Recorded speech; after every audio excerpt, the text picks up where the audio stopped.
All right. Well, so my name is Stefan Sommer. I'm a recently retired professor of biological sciences from NAU, and I've been on the board of directors of NASCA since the beginning. Uh, NASCA, the Northern Arizona Climate Change Alliance, is the primary sponsor for this series, as are Elders Climate Action, um, Prescott College, Flagstaff College, and Fridays for Future US. So today we are really happy in this speaker series. We are really happy to have Dr. Roy May with us. Roy May is a United Methodist minister and theologian. During 30 years, he taught theology and ethics at the Latin American Biblical University in San Jose, Costa Rica. And much of his work has focused on environmental thought and ethics. His PhD in theology was granted by the VU University in Amsterdam, the Netherlands. And with that, I'll say thank you very much for being with us, Roy, and take it away. Okay, well, very glad to be here. Let me do screen share here. Host has disabled screen sharing. Hang on. So we'll have to come on. You are now the co-host, so you can share your screen. There we go. All right, I believe that's got it. Share. All right. And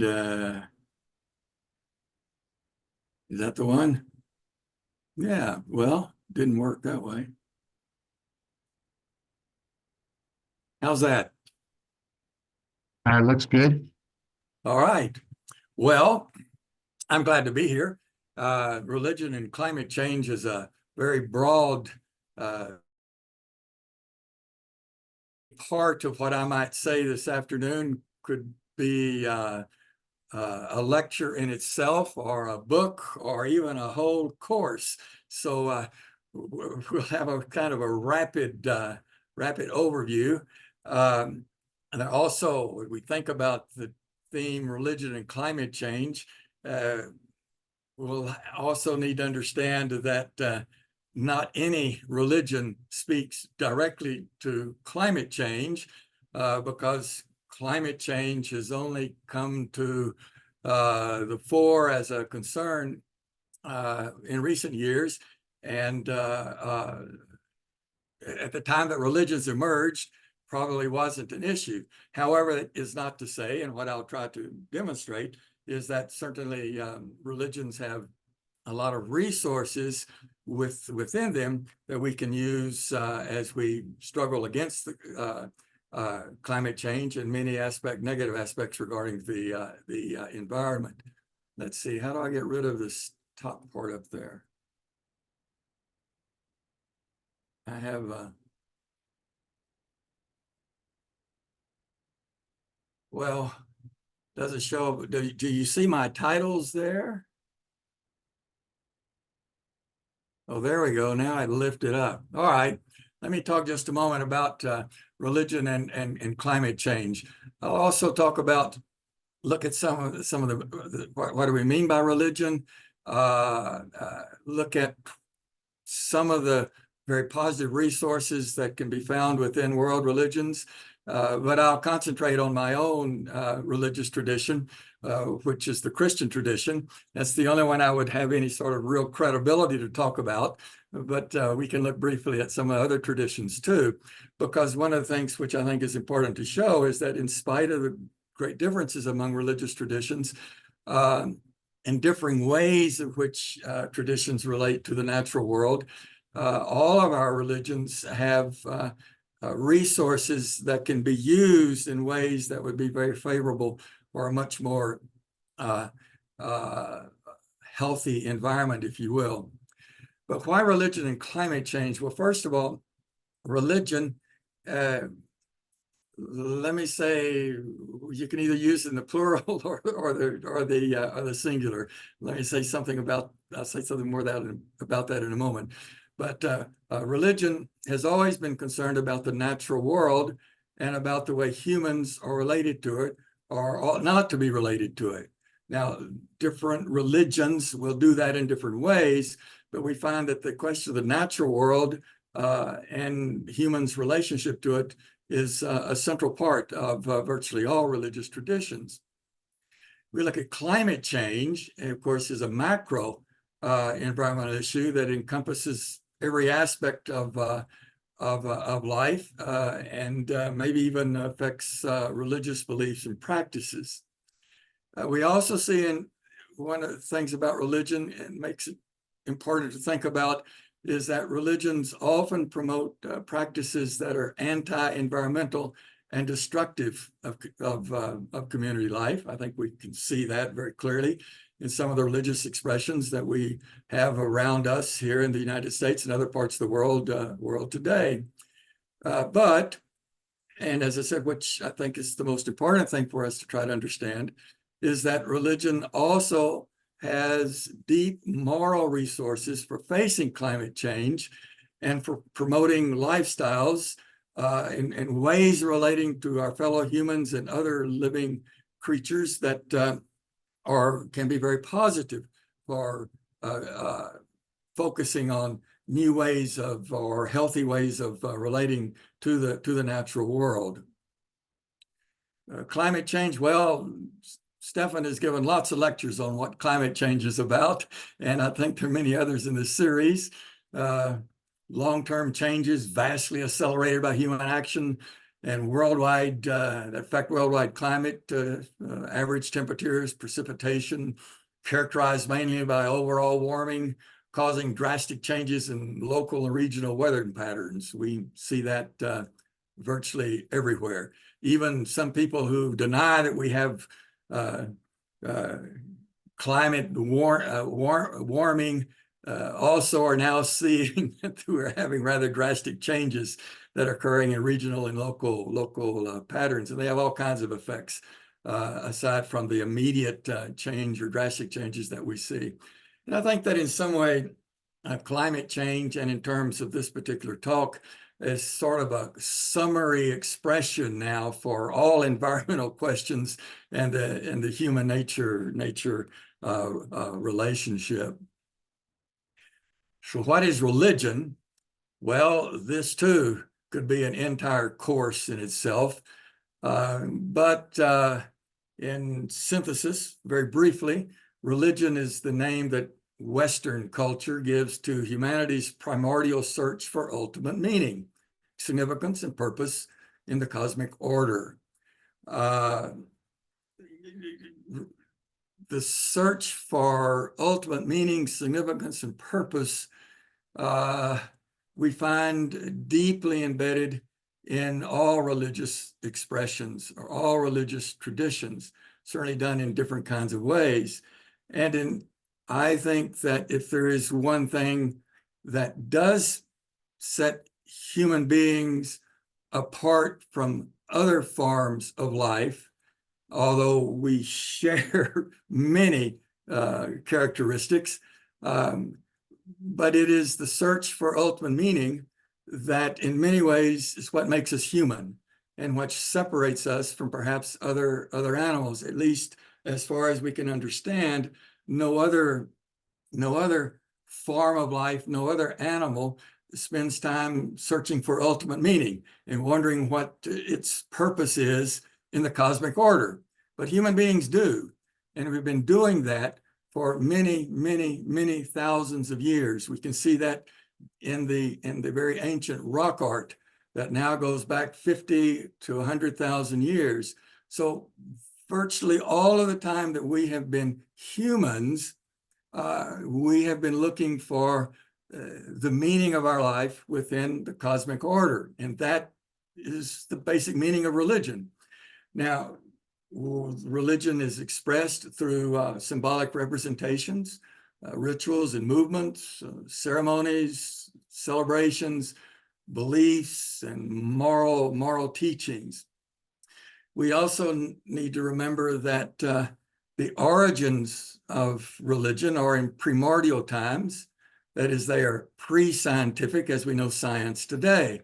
So even with us today, we still have a lot of religion still teaches many things that long predate the scientific world.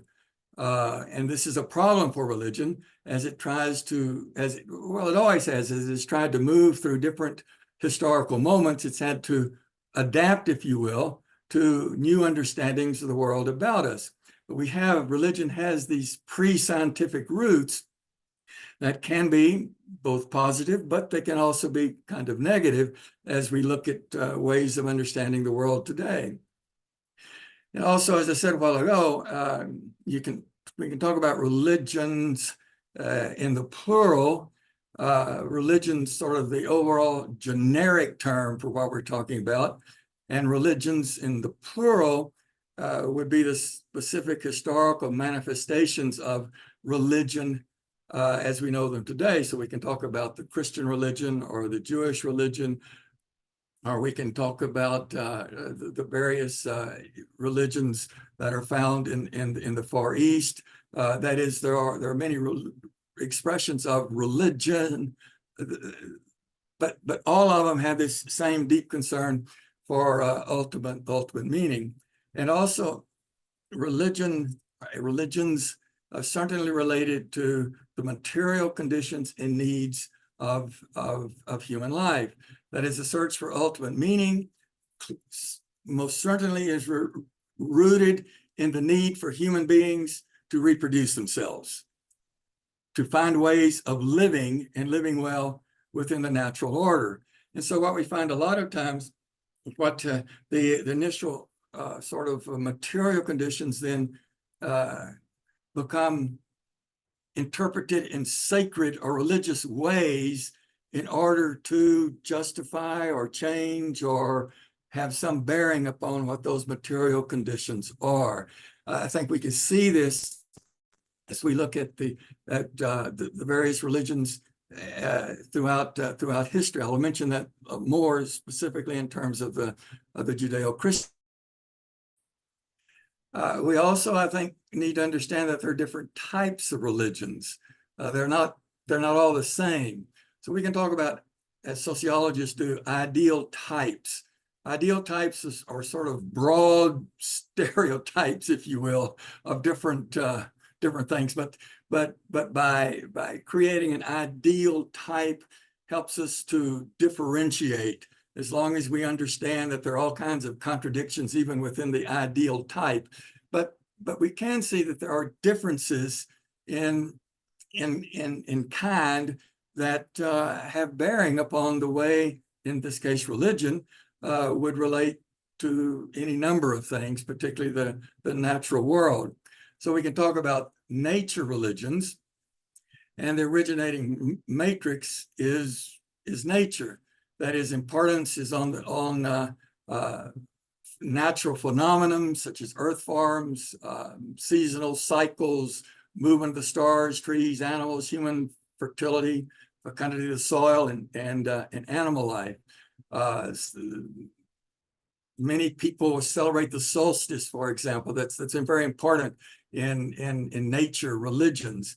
So that is, nature religions then are those that celebrate, if you will, the natural order, and the sacred is found within nature itself. And perhaps the best example for those of us that live in this part of the world, at least, are the Native American religions, which I could say a little bit more in a moment.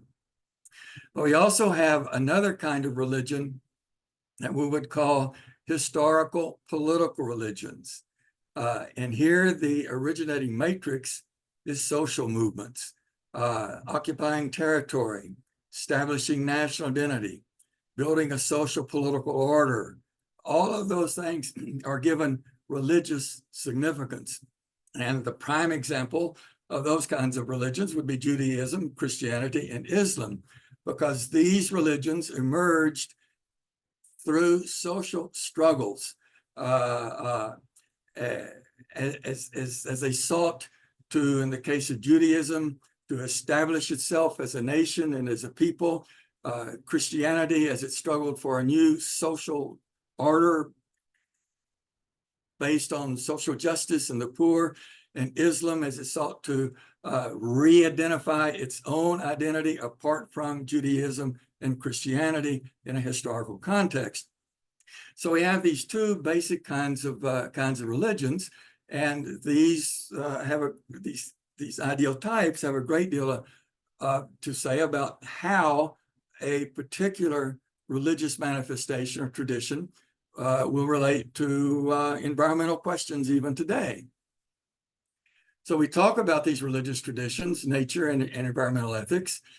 Clearly, as I just mentioned, Native American religion, which is one based in nature where the earth is central, rocks, trees, rivers are seen many times as living beings. Humans are part of a vast network of relationships connecting the earth, sky, and the different expressions of life. Relationships are to be respected. Land farms are sacred. The earth is alive and powerful, and the health of the earth and the health of the people are very much inseparable, bound together. It's understandable for a people who are entirely dependent upon a direct relationship to nature, that their religion would understand nature to be sacred, because the source of life itself is very directly related to the well-being of a natural order. And so we can see how this very human need has led to the sacralization, if you will, of many aspects of nature and its functioning in ways that are very conducive to the flourishing of human life as well as all of life. A very different religion, of course, is Islam, being of a historical, political nature, and it shares a great deal, of course, with Judaism, as it came out of Judaism. But creation is the work of Allah. Humankind is very much the center of Islam. In that sense, Islam is the nature or the Allah created order is for the benefit of or for the flourishing of human life. But that doesn't imply in Islam that humans have or can be despots ruling over the earth. Quite the contrary. For Islam is very clear that people are managers. They're not the proprietors of the earth. You have within Islam the principle of balance, upon which all creation works and maintains itself in a stable and sustainable condition. People may be masters of the animals, but they're not allowed to abuse the animals. And there's this beautiful saying by Muhammad that I particularly liked when he said, whoever plants a tree and diligently looks after it until it matures and bears fruit is rewarded. I like that because I have spent a lot of time planting trees in Picture Canyon. And although I am not of the Islamic faith, I do hope that I maybe can see the fruit of these trees, not so much interested in being rewarded, but it is, I think that's a great understanding from Islam. Planting trees is a very worthwhile and meaningful thing to do. But for Allah, then, the world in all its parts indicates the greatness and beauty and richness of the Creator. And interestingly, as I understand from the teachings of Muhammad, those who blaspheme against Allah by desecrating the creation will not enter paradise, but rather will suffer the fires of hell in the afterlife. Well, we can see that obviously there are very, very strong values within Islam that work toward creating a very healthy environment, even as there may be aspects that are not all that helpful today. But clearly there are these avenues that are very, very conducive for a very positive relationship with nature and environmental concerns today. We can look at other religions, the Eastern religions, Hinduism, Hinduism, of course, is strongly dualistic between the spiritual world and the material world, in which the material world is illusion or appearance, and one's true self is turning away from the world. And yet, within the Hindu tradition, you have a strong prohibition against the taking of life, rooted much in the idea of incarnation. That's true, but it brings forth the great Hindu teachings of the reverence for all life, the rejecting of killing of all animals. The Hindu faith is there are many manifestations of Hinduism, depending upon which particular god or goddess one wishes to identify with. Krishna perhaps is the most revered of all, and he is the god of compassion, tenderness, and love. And that Krishna's love is extended to the natural world, especially to rivers and trees, meaning then that Krishna himself is manifested in the natural order. And so and this brings about an empathy and compassion for all of life. So we certainly find within Hinduism, even with its strong dualistic understanding of reality, avenues that are very, very positive for combating climate change and negative practices toward our environment. Look at Taoism.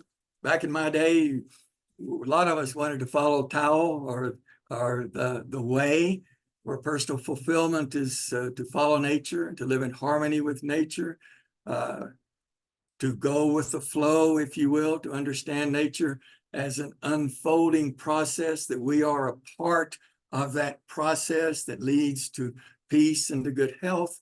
There again, those are very positive values in terms for establishing an environmental ethic for combating climate change and creating a very healthy order for all of life to flourish.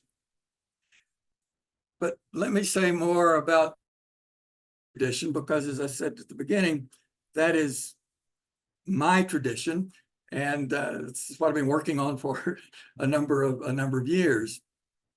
And you're probably familiar with basically most of this. Certainly in the creation stories, if you look particularly at the first creation story in Genesis, space, people, earth, plants, and animals are all bound together in a common cosmic community, a kind of moral order. When you look at the ancient story, it talks about creating a great dome in the sky. Well, this dome is that which brings the basilica. It brings everything together into one community. All the earth forms, all of the animals, and the human beings. The medieval cathedrals in Europe, or the Spanish missions that we have in the United States, oftentimes have a great dome in the middle. You've all seen that. That symbolizes that dome of early creation. And within that sacred space, all life and all of creation is encompassed in that single moral community. It's very prominent in Roman Catholic churches, but also the Eastern Orthodox churches have a dome also. But that dome is from creation, that brings all creation together. We look at different places in the scriptures. God is even identified sometimes with and described by natural features such as mountains, thunderstorms, streams, and clouds, showing the influence of nature religions, if you will, when Judaism was just emerging, the ancient Hebrew faith. Also, a very important aspect from the second creation story in Genesis, that both people and animals are created from the soil. That is animals, all the animals and all of us humans share the same substance of life, and can work on the Adam and Eve story, which is really quite powerful. But in that we see there's a symbiotic relationship between the soil and the human being. The soil provides for the life of the human being, but the human being is the keeper of the soil. That is, the human being is the one that makes sure that the soil is always fertile, the very purpose of the soil. So humans are given responsibility for caring for and protecting the earth. The scriptures talk about it in the English translation as keeping, as I just said. The problem with keeping is that we sort of have a proprietary way of understanding that, but the original meaning of keeping is that it is something that has to be respected and cared for and defended at all cost. So humans are to keep the earth in the sense of defending it and keeping it with all of its strength at all costs. Another very important concept that comes from the ancient traditions is that, first of all, the earth belongs to God. The earth is never the property of humanity. And according to these ancient traditions, then God loans the earth to people as an inheritance. Now, again, the problem with inheritance is that we think of it in a capitalist society and we think, hopefully I can get something from my parents. A lot of us are not going to leave a whole lot to our children, but we tend to look at it in these sort of monetary terms. But that's not the meaning of inheritance. Inheritance is what your forebears leave to you as an identity. And theologically, then, the idea of inheritance, which we find throughout the Hebrew scriptures, means that the earth is the source of all life, both personal and community identity. And it is the material expression of God's presence. Now remember, the ancient Hebrew society was a peasant society, very much what we might call indigenous societies today. They were indigenous farmers like we think of today. And so the fecundity of the earth was absolutely important for their very survival. And so if they had access to cultivable soil, to rich humus where they could grow the crops they need, that was the meaning of the divine. And I might add that I'll talk about this in a moment in terms of the Christian tradition, but within the Hebrew tradition is not dualistic. There is really no concept of heaven and earth. God is very active and present within history and within the material aspects of life. This concept of inheritance then had a lot to do with how you can use the soil. For instance, within the Hebrew tradition, people are neither to buy nor sell the land. The concept of private property does not exist within the ancient Hebrew tradition. Nor can you use the land selfishly. There are requirements that the land be shared with those who are needy. And so the Hebrew people were to live in the land and on the land only according to God's designs for justice and well-being, but not only that, for the soil itself. And so you even have there are environmental requirements that the land be left fallow for certain periods of time. These, I think, are the whole concept of inheritance, in my view, provides one of the most powerful value avenues that we have growing out of the Judeo-Christian tradition for an environmental ethics even today. And so following these ancient traditions were also incorporated in various ways as Christianity emerged from and out of Judaism. We could talk about a whole lot of different things there. also have to remember that Christianity, whereas it comes out of Judaism, it emerged and really took form in the Greco-Roman world. And so the principal framework for thinking for the emergence of Christianity, particularly the Apostle Paul, was Greek thinking. And so we see reflected much in the New Testament ideas that come out of Greek philosophy. One of those, which has a very powerful possibility for environmental ethics, is the idea of a so-called cosmic Christ. That is, Christ is seen as manifested in the whole creation, and therefore urging that the presence of the divine in nature itself.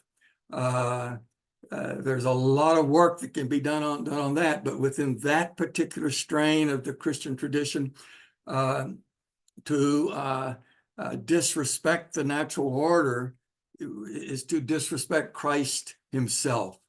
So there certainly is that could be a very powerful vein to develop for an environmental ethics. And all of these, though, anyway, as it comes out of all these traditions, I think we see that careful caring or stewardship is urged as the Judeo-Christian environmental ethic.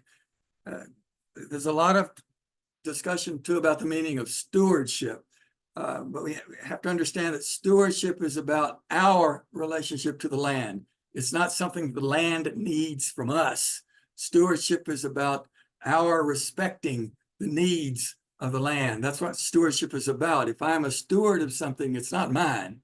I am a steward that is charged with guarding and keeping something to make sure that it is protected, that it always is safe. And so that is what stewardship means in terms of environmental ethic, that our relationship to the earth is to be one of respect and care for the earth itself. I think that becomes fundamental as we look at the ancient traditions of both Judaism and Christianity. Now, one of the problems here, though, is that, I said, turn to Greek philosophy, partly because that was the philosophical matrix of the world in which they were living, and so it's sort of natural to turn to that. But as a result of that, as Christian philosophers tried to make sense of their faith in the Greek world particularly, they latched on to particularly the thought of Plato, who has a very strong, is strongly dualistic between the spiritual and the material. And in Plato, the only reality is the spiritual. The material is not real. You have to understand this. If you are, if you want to be a realist as a philosopher, you're not talking about anything you can touch and see. Realism in philosophy, in Platonic philosophy, Platonist philosophy, is the spiritual realm that pre-exists the material realm, and the material realm is a mere appearance of the spiritual realm. If that sounds like some of the ancient Hindu traditions, it may be. There are certainly those scholars that believe that Plato was well aware of the ancient Indian traditions, religions, and may well have appropriated that for what has become very common in Western culture. But in this, then, the spiritual world is that which is to be valued, and the material world is not to be valued. That is, it is subordinated and of lesser moral value. And so early on in Christian theology, less so actually in the Bible, but in the writings of the early theologians post-biblical times, heaven and earth become opposites, and concern for the earth or concern for the world was sinful. You cannot be worldly. You should be spiritual. And we find this in the writings of Augustine, Luther, and Calvin.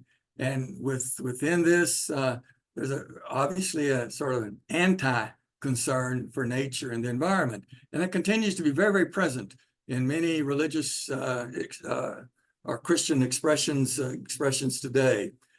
Maybe I should just say quickly that when you talk about Christianity, really you cannot talk about Christianity as one religion. It's simply not. Christianity should be understood in the plural. There are many Christianities, all use kind of the same story, but in many ways they can be markedly different.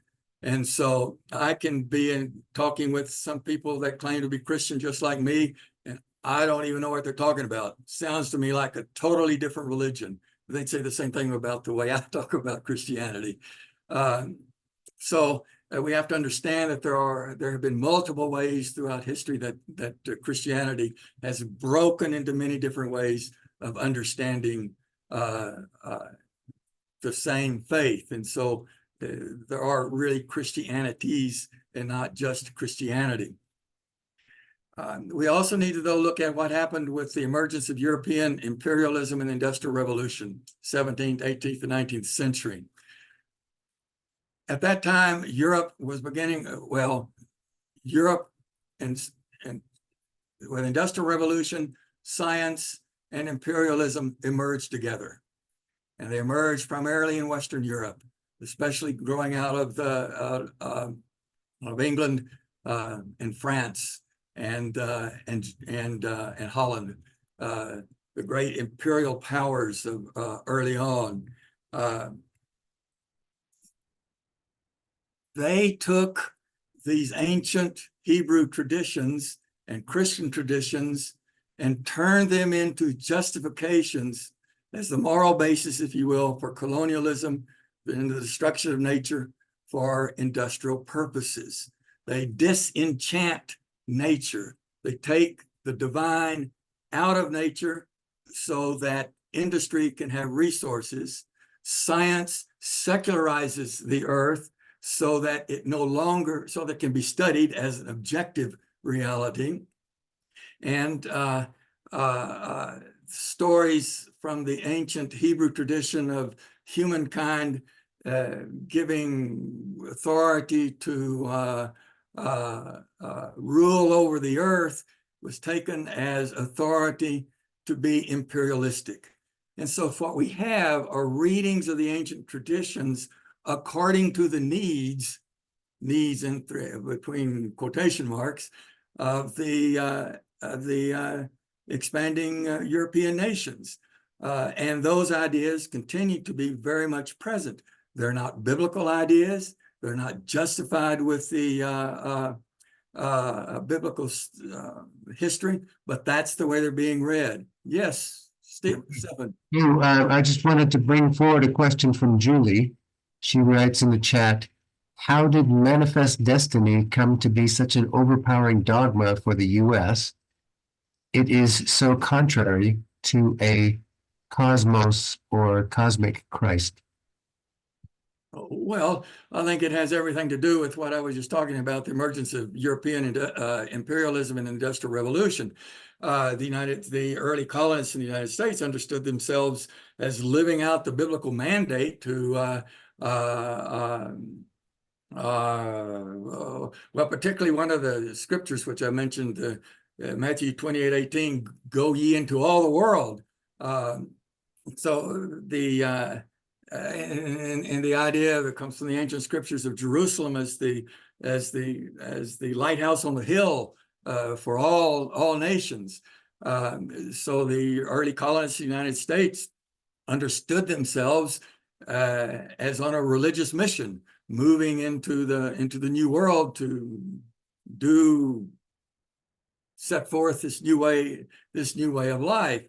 Now, obviously, that got turned into the early demands of the colonists as they wanted to move land, wanted more and more land, taking away from the Native Americans, the indigenous people who were here. But they had to justify that in some way, so they tended to justify their actions in the same way that European imperialism did, by reinterpreting the scriptures as if giving them authority to do things. Manifest destiny was first coined by a journalist, a newspaper guy, that wrote about that. It seemed like that the movement of the movement from east to west, the United States, was clearly its manifest destiny. Many early Christians of the time would latch onto that by believing that that was God moving them across the continent. So you have this mixing again of the secular, the political, or as I said earlier, the material conditions that shape very much the thought of or theological thought and biblical interpretation. I don't know, are there any other questions then? I can move on here. One of the things I do want to show, though, is that certainly not all Christianity is, nor has been, Platonist and Gnostic. Gnostic is a kind of Platonism that has understands material reality as really bad, and that you need to get away from it. That true knowledge, true wisdom is separate from the material world. And Gnosticism has had a very significant role in the history of Christianity also. But you have people like Irenaeus early on. Irenaeus has a whole thing against the Gnostics. Irenaeus was not dualistic, and you read some of his stuff, it gets almost vulgar when he talks about the wonders of the body, all the way from sex to excretion to everything else that humans do with their bodies. He thought that was pretty good, but he has a really strong sense of the value of the material body. We think about septic Christianity in the 5th and 6th centuries. Ireland, probably influenced by nature religions, but very strong sense of the divine within nature. Medieval mysticism did much the same. We all know of something about St. Francis, and maybe less known about St. Bonaventure. St. Bonaventure, in his theology, the divine and the nature are pretty inseparable. So we have a lot of resources really early on within the history of Christianity that we can draw out for thinking about today, but certainly early on, not all Christians were Platonist or Gnostic in their understanding of the faith. And even in the 18th century England, there were evangelical leaders, specifically John Wesley, which is my own tradition, so I know a little bit more about him. But he particularly expressed very strong moral concern about the environment. You find in his sermons, he's concerned about water and air pollution. He's concerned about deforestation. He's concerned about the wanton killing of animals. He's also concerned about the genocide of Native Americans.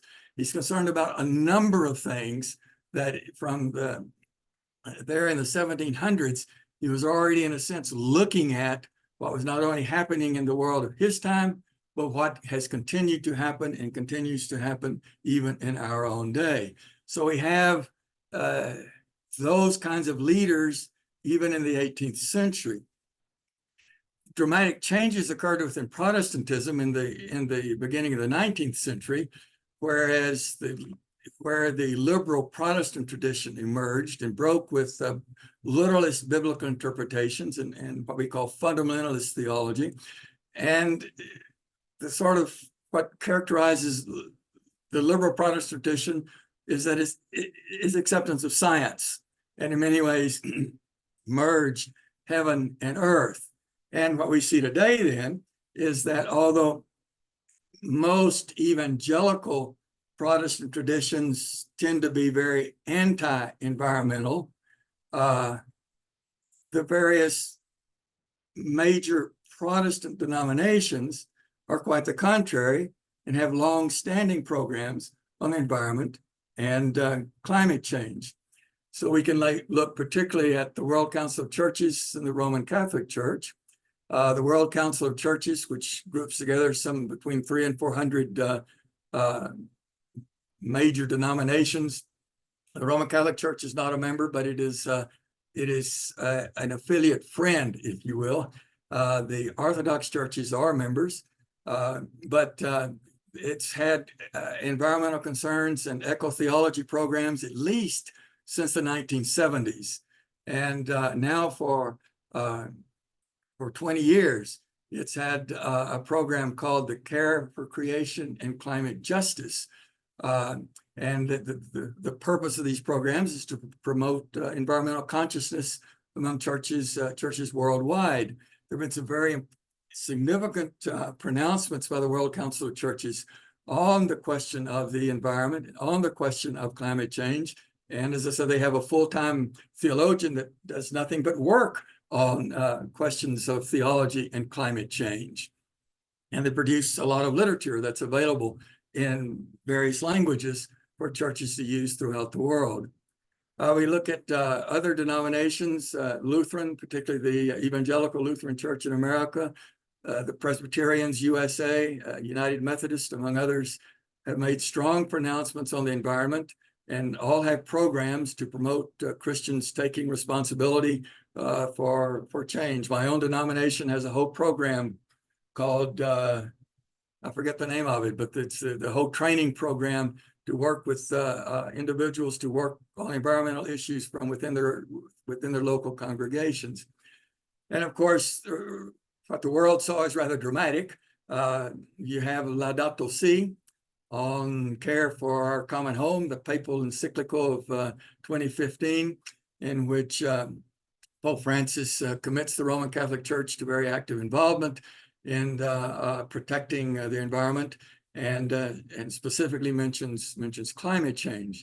The only point being is that indeed many churches do take very seriously the question of climate change and are actively involved in programs to combat climate change and to create a more healthy overall relationship with nature and the environment.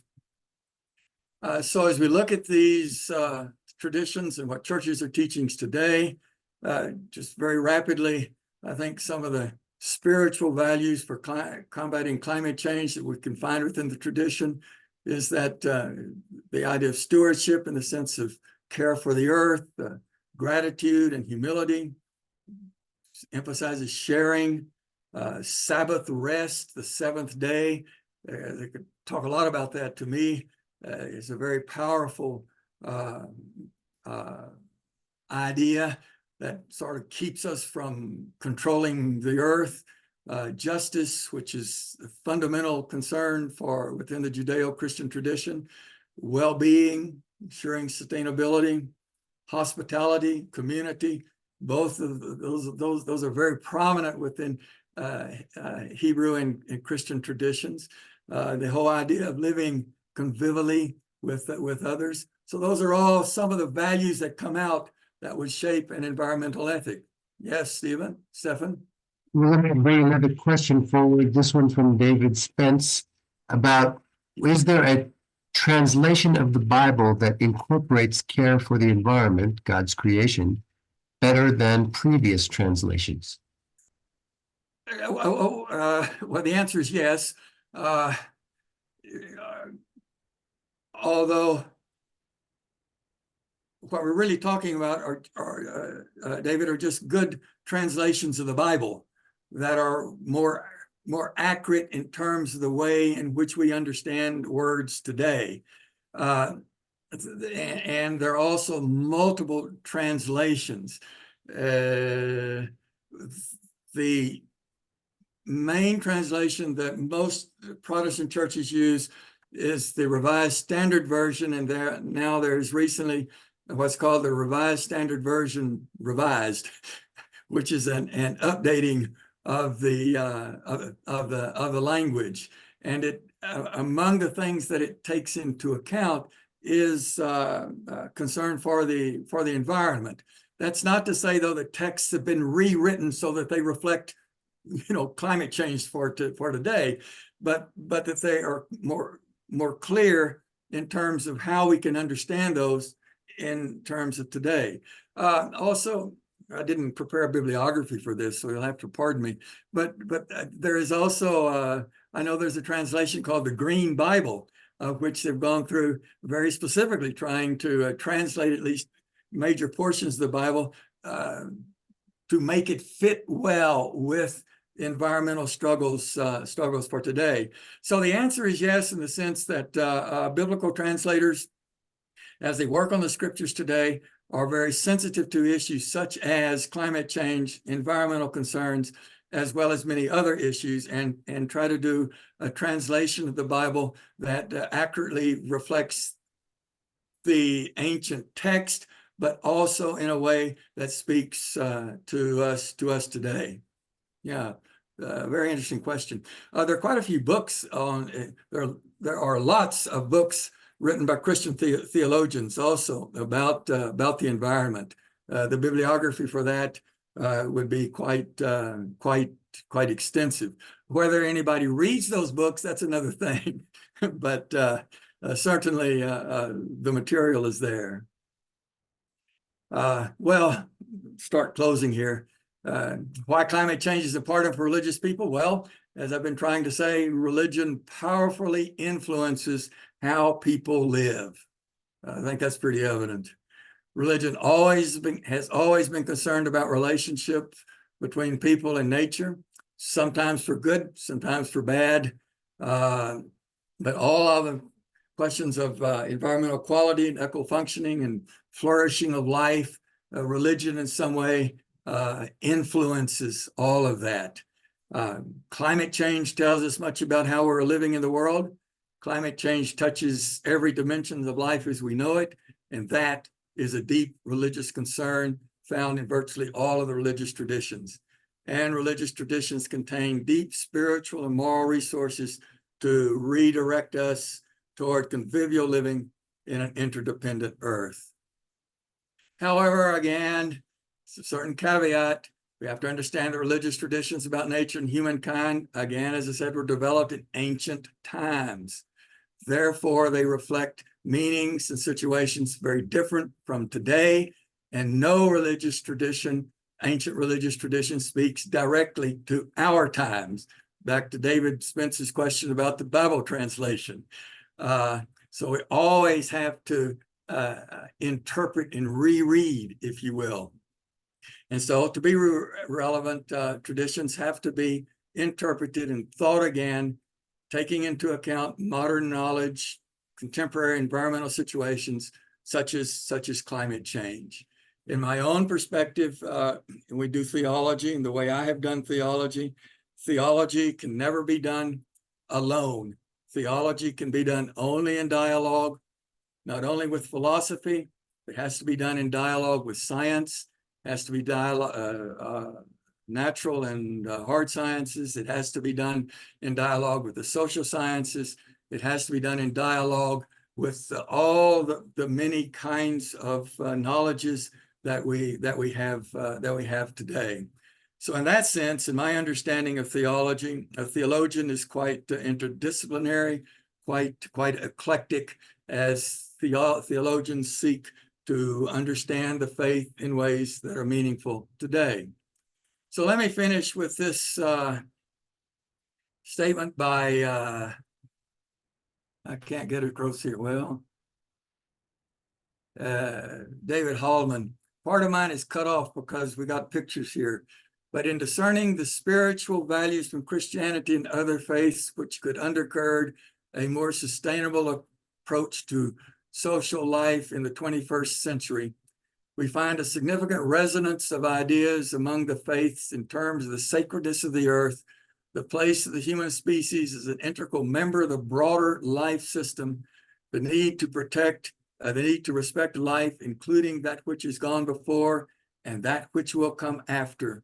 There are certainly distinctions among the faiths in their understandings related to the natural world and our place within it. But the important commonalities provide a solid basis for interfaith collaboration in efforts to help reorient our societies toward greater social and ecological justice. David Hallman is a Canadian Protestant who has spent many, many years working on the question of interfaith collaboration for social and ecological justice. So I've answered a couple of questions. I'll be glad to receive any other questions and commentaries that anybody might have. So thanks. It's a subject that could keep us going for a long time. Thank you very much, Professor May. And I think, given our size, we could all unmute and just state our questions directly. Make How it. do I close my PowerPoint? Do escape? You need to go up to stop share. Oh, it's at the top. There it is. We practiced that the other day. Now I remember. Okay. Good.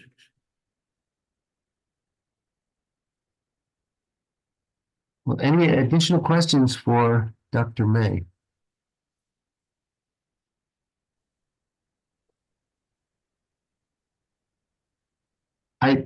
Julie here, I suppose one thing is, how do we spread the word? You know, I'm a member of this Quad Cities ICAT, Interfaith Climate Action Team, and we've kind of meshed with our membership with kind of newly coined Quad City Climate Coalition. And a couple of us have spoken at City Council, you know, about the importance of being responsible to the earth and to our little spot on it. But beyond Earth Day and Earth Week, I don't know further how to reach the hearts and minds of decision makers who are all about economic development. Thoughts? Let's answer that. Suggestions? No, it's a very, very difficult thing. That really, though, is the question that comes on all of the great issues about flourishing justice that we've had a long time ago. I remember once when I was about 12, 13 years old, something good I thought had happened in the world, and I thought there weren't going to be any more problems. And I told my dad about this. I said, you know, Dad, I don't think there are going to be any problems left for me to solve when I grow up. And my dad said, well, son, I think there probably will be some for you when you grow up. Well, so my point being that we've had these with us for a long time. Julie's question is a question that stands with us. But I think there are several ways to answer. One is that, in a sense, maybe not worry about convincing everybody, doing what we can where we are with the people that we are related to, going to spaces that we have. As you said, you went to the city council. Well, you and others can go to the city council. It would be great if everybody would do that. Not everybody's going to, but what is great is that you do that. And so that's the way all across. We simply work where we can. I try to remember, and and this is sort of a faith commitment. A philosophy that is very much behind my own thinking is existentialism. Existentialism places a great deal of premium on the decisions that we make, and that we decide to believe, do, understand certain things. And so I simply make the decision that I believe that, you know, we will have an effect. And I think historically, people that have who have struggled for justice have had an effect. You can see changes that have occurred in the world. And as I have, I guess one of the values of growing older is that although I'm extremely frustrated and have a hard time keeping to my own beliefs in many ways, given the current status of the world, but I can see changes that are different, that are positive from when I was a youth, when I was a child. Things have changed. things are not the same. There are still many problems, but also some things have been gained. And I think we need to understand that, stand on that as we continue to work with as many groups and people as we possibly can. But it is very frustrating, like a talk on religion and climate change or Bible studies. Many Christian groups are just not going to be interested at all. And they simply reject it for their own ideological reasons. So it is very, very difficult. That's really not a very good answer to your question, but it's the best I can do. Thank you for that. Okay. Well, Tony, I'm very happy to hear that you're part of the interfaith group. I'm assuming Shar Hoffman is still part of that group. It sure is, yes. Very good. So Dr. May and I have put on programs at churches and synagogues called Keeping the Earth, Religious and Scientific Perspectives on the Environment. And we show a short 27-minute film that's put together by the Union of Concerned Scientists on that topic. And they have many different Judeo-Christian religious leaders, as well as scientists, talking to the same end about what's going on with the earth and what are our responsibilities to it. I put the link for the film in the chat if you all would like to take a look at it. It's really worth seeing. And in one of the powerful, it's beautifully filmed, but one of the powerful pieces in it is that James Earl Jones is the narrator, and he reads scripture in his deep voice. It's very I moving. always tell people, if you didn't believe in God before hearing that narration, you do afterwards. His voice is divine.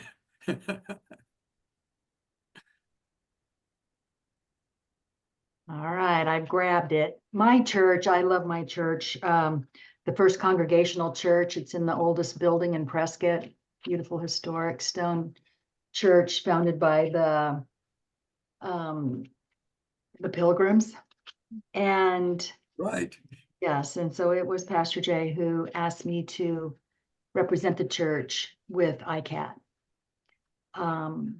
So I will ask him about this and see if The Congregational Church is part of the United Church of Christ, UCC.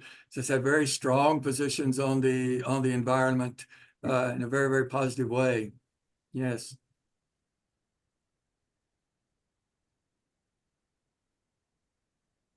This is Pat Ellsworth. I have seen the film Keeping the Earth. It's really beautiful.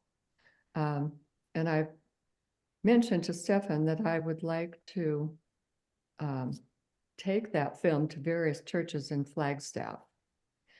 Or it could be offered at one or two churches, inviting the other congregations to come in and see it. Well, and so since it is scientific and religious perspectives kind of showing how they come together and really aren't so counter to one another as we often think.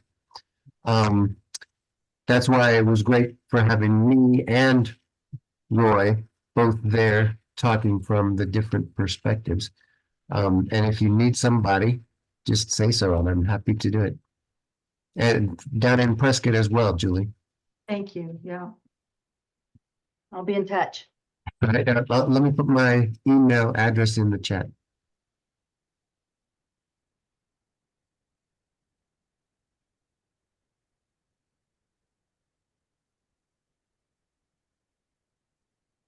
Yes, David.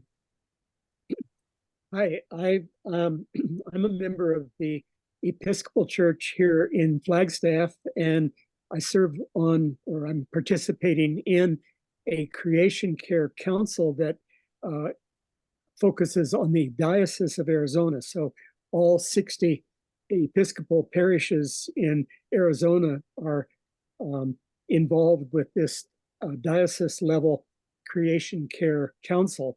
And I just want to mention to people that we are putting on a symposium on June 1st at the cathedral in the Episcopal Cathedral in Phoenix, Central Phoenix, on the topic of water. So it will be a 4 or 5 hour, maybe 6 hour all day symposium on water in Arizona, but from an Episcopal perspective. So I recommend it. It's going to have some big name national speakers and certainly focus on what is our responsibility as Episcopal Christians. But the reason I'm mentioning it is that it certainly is open to other denominations wanting to do a all-day deep dive into water as it relates to God's creation. Yeah, the Episcopal Church is also very active in environmental concerns. I have a great appreciation for Episcopal Church. I don't know if I told you, David, but when I was working in Costa Rica, although I am United Methodist, the Episcopal Church in Costa Rica didn't have any priests. I was teaching theology, and I had the future priests in my classroom, but the Episcopal bishop asked me if I would please be willing to substitute as an Episcopal priest. And for a dozen years, I functioned as an Episcopal priest. So if you need someone to substitute sometime, I do know how to use a prayer book. But I was very close to the Episcopal Church at that time, which says something about the ecumenical openness of the Episcopal Church. So certainly the session on water would be open to anybody that would be interested in participating. Thank you.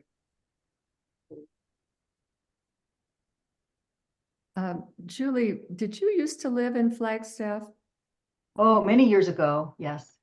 Okay, I'm a graduate from NAU. okay. Yeah, your name is very familiar, and I was wondering if you had been in Flagstaff. But Yeah, I not- was a city planner in Prescott for 10 years. So my name got, Okay. I was planning manager. So it got bandied about Mhm, quite a bit. right. Yeah, the last name's kind of unique.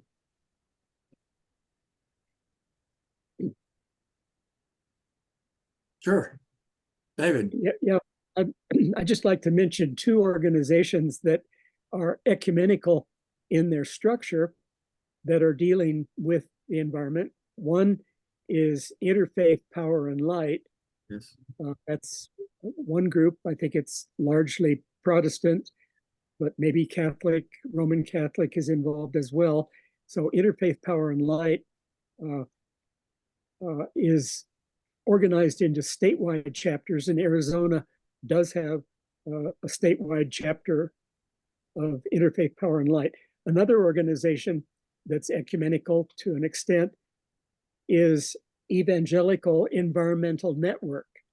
Does anybody on the call have any personal knowledge about the Evangelical Environmental Network? I don't have a contact on that, but the Evangelical Network is made up of evangelical Christians that they're not liberal Protestants.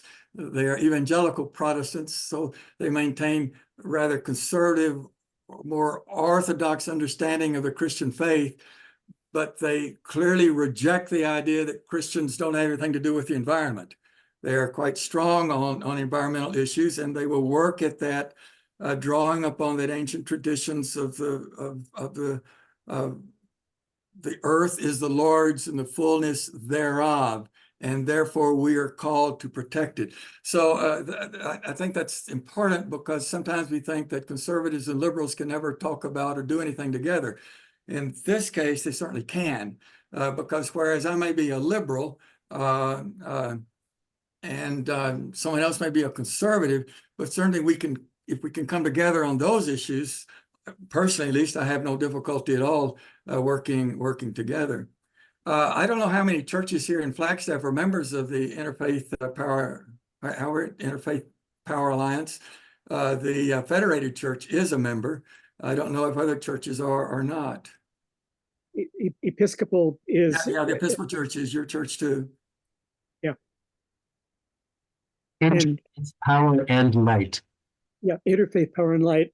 And you'd think, if the Pope is the supreme authority in the Roman Catholic Church, I've had great hopes in Pope Francis's uh, uh, pronouncements on the environment, Laudato Si, and now Laudate Deum. Yeah, that's great. Uh, um, we are trying, several of us working between Protestant and Catholic, Roman Catholic here in Flagstaff, are looking for an opportunity to put on a film showing for the whole community called The Letter. And it's a documentary about Pope Francis's 2017 Laudato Si papal encyclical. And we're just waiting for the right time to try to present this movie and a community discussion. It remains to be seen if we can get it scheduled. We're waiting to get a signal from the new priest at the San Francisco Diocese parish to put the movie on in their large community hall. So stay tuned. Good.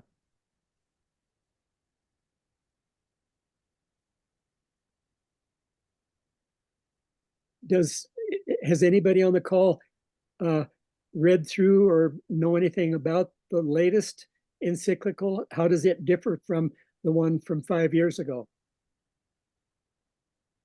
I must confess, I have not read it. I have not either. I know that it's about 1/5 the length of the original encyclical. And David, there's a person at San Francisco Diocese named Michael Vollmer, who is in charge of their adult education programs. And I told Stefan that I wrote an email to Michael about a month ago asking about showing both of these films. And I haven't heard back, but his wife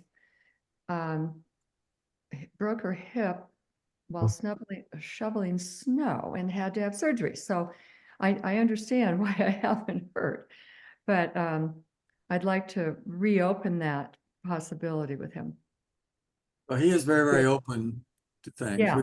We early on, we had some relationship with him. Then we had COVID and another priest and Yes. other Yes. things. Sort of lost contact, but Michael's very, very open. He's also very well trained in theology. So he's personally very interested in these kinds of issues and knowledgeable. Right. That's good. Hey, If we do get that program together, and you would like NASCA to be a co-sponsor on it, we could get the word out to our 14,000 members here in town. Good.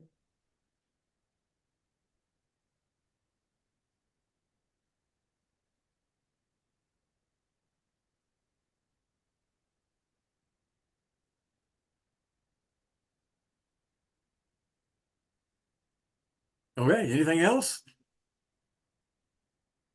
Well, you have answered all the questions there are, Roy. That's right. Okay. Well, I hope it was worthwhile. I always told my students that you didn't have to agree with me, although it would be helpful probably in the end run if you would. So you don't have to agree with me, but it'd be nice if you do. But anyway, be glad to continue the conversation in any other kind of context that you have. And if I can talk with people that are not like you all, I'll be glad to try to do so if that opportunity should emerge. So thanks for coming on and listening. Roy, before you sign off, what is your email address? My name, just my name, Roy H. May. I have to have the H because it's too short otherwise. gmail.com. Okay. Roy H. May, gmail.com. Okay, thank you. I may be in touch. Well, good. Appreciate the lecture. Well, all right. Thank you. Thank you. Thank you very much, Roy. And thank you all for attending today. And please do take a look at the NASCA website. All of the many different presentations that are now in the Climate Talks for Everyone series are recorded and available on the NASCA.org website. I put the link in the chat. So please take a look at whichever topics are most exciting to you. And if you haven't already joined NASCA, please do. So thank you all very much. Okay, bye-bye, everybody. It's been Bye. good. Take care.